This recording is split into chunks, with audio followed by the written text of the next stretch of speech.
Michelle O'Bonswin is appearing today before MPs and senators on Parliament Hill. The Ontario judge was named by the Prime Minister last week to serve on the Supreme Court of Canada. The nomination is historic because she will be the first Indigenous person to serve in that role. The CBC's Peter Cowan is tracking this story live from our nation's capital. So, Peter, what have you been hearing? This has been a chance really for people to get to know Michelle O'Bonswin.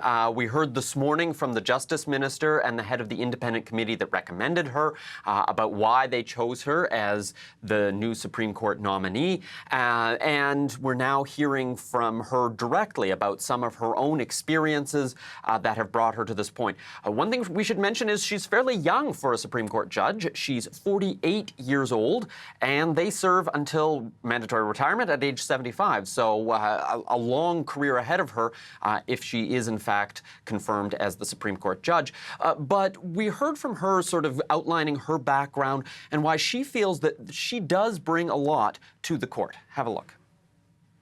I am an Indigenous person. I'm a Franco-Ontarian. I grew up in a very small rural community.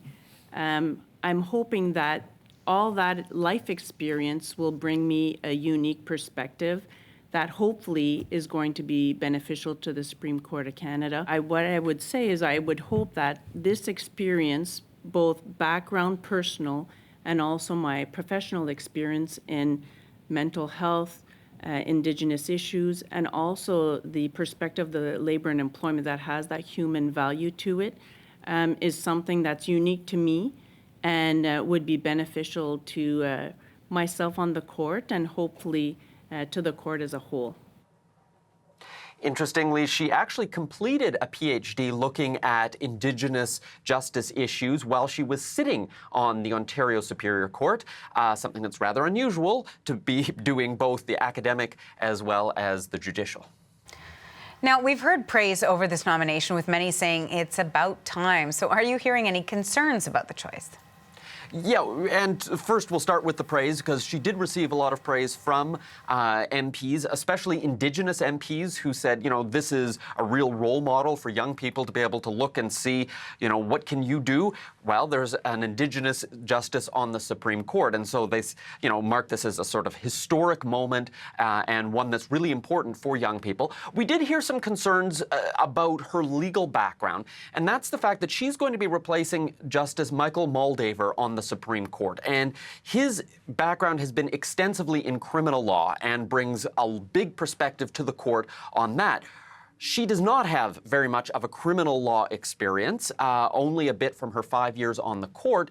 And so we heard some concerns from especially Conservative MPs aimed at the Justice Minister about the fact that the court is going to have less criminal experience, especially when a lot of the cases, about half of the cases, in fact, are criminal cases.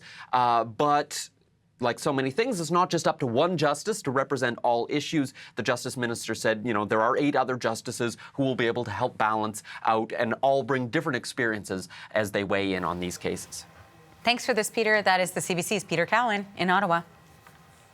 So now, for more on this, I do want to bring in Bruce McIver. He's a partner at First Peoples Law and the author of the book Standoff: Why Reconciliation Fails Indigenous People and How to Fix It. He's joining us today from Vancouver. Thank you for making time for us.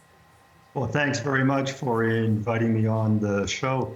So it's been a few days since Michelle O'Bonswin was nominated, and we've seen another step today towards her becoming the first Indigenous Supreme Court justice. What have you been reflecting on since her nomination was announced? I think the number one thing is that this is an example that this is not noblesse oblige from the federal government.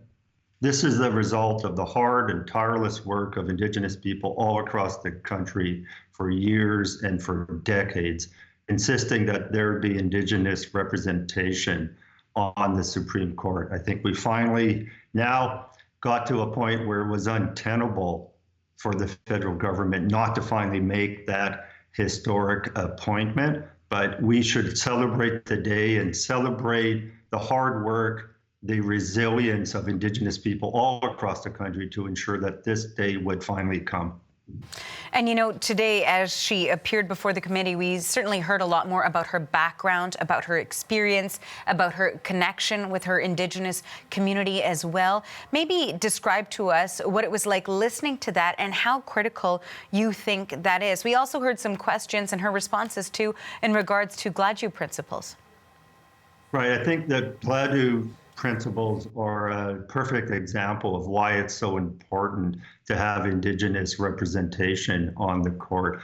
That legal experience is fundamental. I hear about these critics, particularly from the Conservative Party, complaining that there may be lack of a representation on the court now around criminal issues. Well, that relates directly to the Gladue principles. And I think more fundamentally, I don't remember hearing anything from those critics in years before concerned that there wasn't enough Indigenous representation on the court. Now, in terms of the next steps, this is certainly one piece of representation that we'll see on that top court. What would you like to see going forward? I think there's two main things. The first is it's important that this appointment, as important and historic as it is, isn't weaponized as a way to then silence Indigenous people. We've seen this a lot when it comes around to, for example, apologies. Basically, the narrative can become, well, we did what you were asking for, that's enough, now keep quiet. That shouldn't be the narrative that sets in, that smug self-satisfaction you often hear from some Canadians. The fact is that from my perspective, there should be a minimum, a guarantee of 3 Indigenous people on the Supreme Court. This relates directly to the reasoning that the Supreme Court had 8 years ago on why there's a guarantee of 3 justices from Quebec. That's to ensure that for people from Quebec, there's representation on the court, people that understand their laws and their social values. From my perspective, if that respect is going to be given to one of the founding colonizing nations, and I think that's fair, the same respect should be given to Indigenous nations. So that's the first point. And the second point is keep in mind that the federal government has imposed systemic barriers to Indigenous representation on the court.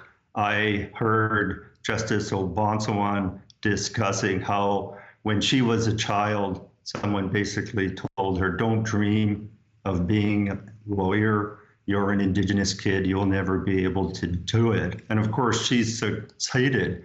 But because the current federal government has imposed arbitrarily this requirement for French fluency on the court, the federal government is basically saying the same thing to thousands of Indigenous kids all across the country, particularly kids in Western Canada, Northern Canada, kids on reserve that don't have the privilege, the opportunity to learn French. What the federal government is basically doing now is saying, don't dream of following Justice Obonsawan to the Supreme Court. You will never be able to be appointed. We do very much appreciate your thoughts on this today. Thank you so much for your time. Thank you very much. That was Bruce McIver. He's a partner at First People's Law, and he joined us today from Vancouver.